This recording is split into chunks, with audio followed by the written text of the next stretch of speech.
Bismillahirrahmanirrahim. Assalamualaikum warahmatullahi wabarakatuh.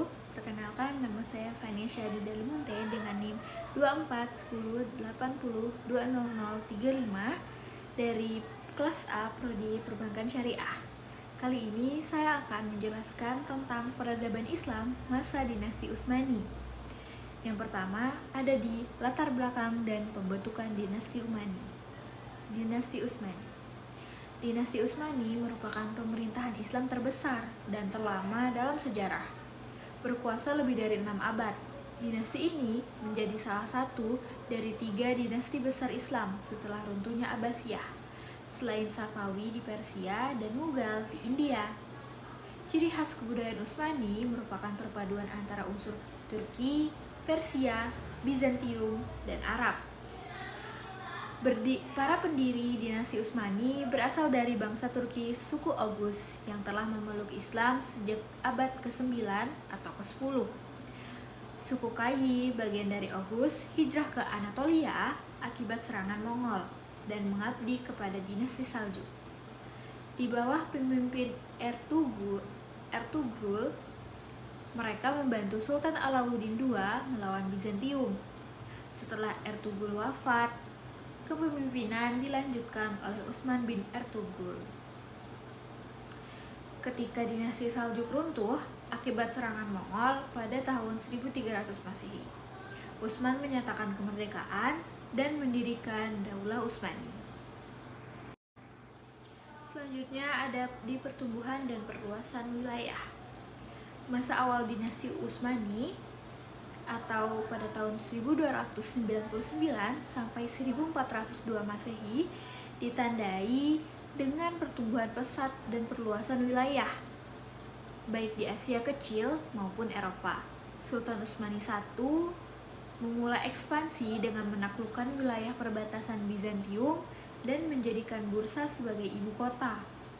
Kebijakan ekspansi dilanjutkan oleh Sultan Orkan dan Murad I yang berhasil menaklukkan berbagai wilayah penting di Balkan seperti Adrianopel, Bulgaria, Serbia, dan Kosovo.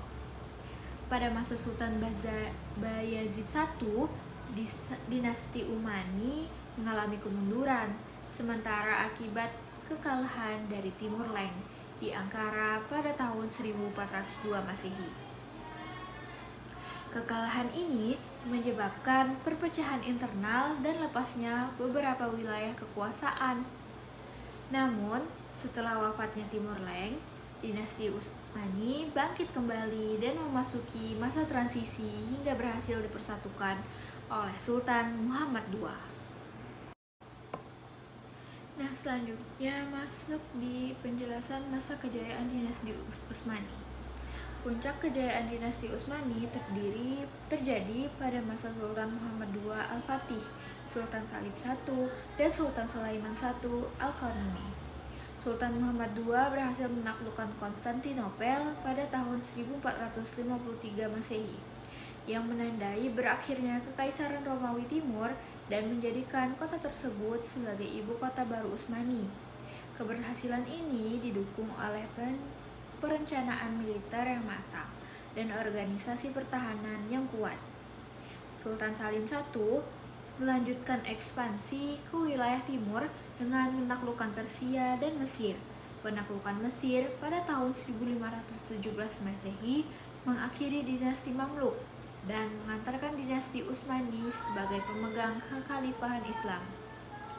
Selanjutnya, Sultan Sulaiman Al-Qanuni membawa dinasti Utsmani ke puncak kejayaan dengan wilayah kekuasaan yang sangat luas, mencakup Asia, Afrika, dan Eropa.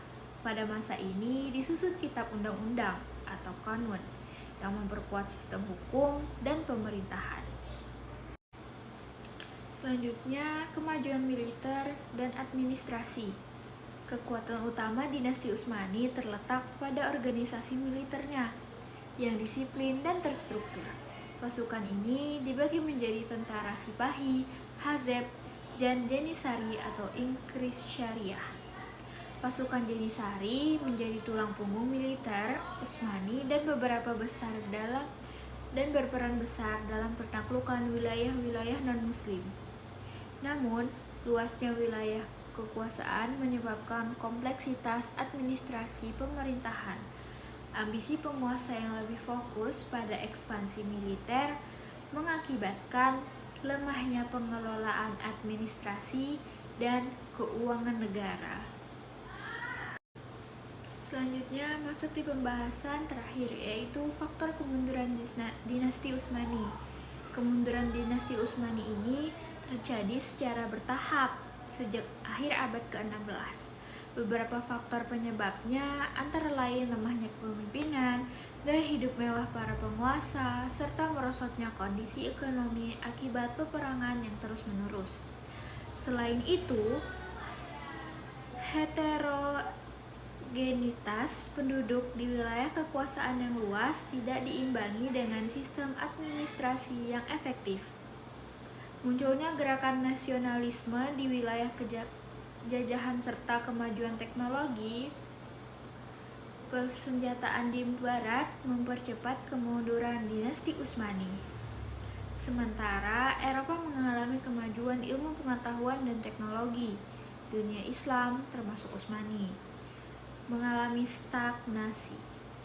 Akhirnya dinasti Utsmani runtuh pada tahun 1924 Masehi dan digantikan oleh Republik Turki di bawah kepemimpinan Mustafa Kemal Atatürk. Selanjutnya dari pembahasan kesimpulan pada dinasti Utsmani. Dinasti Utsmani merupakan salah satu peradaban Islam terbesar dan terlama dalam sejarah yang berhasil membangun kekuasaan lintas benua selama lebih dari 6 abad. Berawal dari suku kecil Turki Oghuz di Anatolia, dinasti Utsmani berkembang menjadi imperium besar melalui kekuatan militer yang disiplin, kepemimpinan yang kuat, serta strategi ekspansi yang terencana. Penaklukan Konstantinopel oleh Sultan Muhammad Al-Fatih dan pengangkatan Sultan Salim I sebagai khalifah menegaskan posisi dinasti Utsmani sebagai pusat kekuasaan politik dan keagamaan di dunia Islam. Pada masa kejayaannya, terutama di bawah Sultan Sulaiman Al-Kanuni, dinasti Utsmani mencapai stabilitas politik, kemajuan hukum, dan kekuasaan wilayah yang belum pernah dicapai sebelumnya.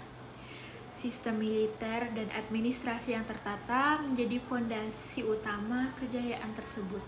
Namun, seiring berjalannya waktu, lemahnya kepemimpinan, kemerosotan ekonomi, ketertinggalan dalam ilmu pengetahuan dan teknologi, serta munculnya nasionalisme di wilayah kekuasaan menyebabkan dinasti Utsmani mengalami kemunduran secara bertahap.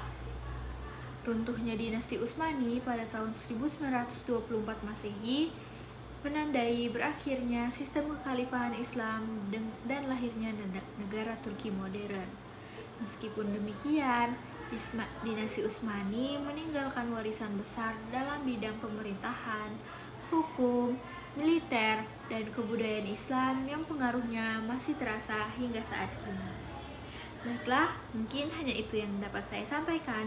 Kurang dan lebihnya saya mohon maaf. Wassalamualaikum warahmatullahi wabarakatuh.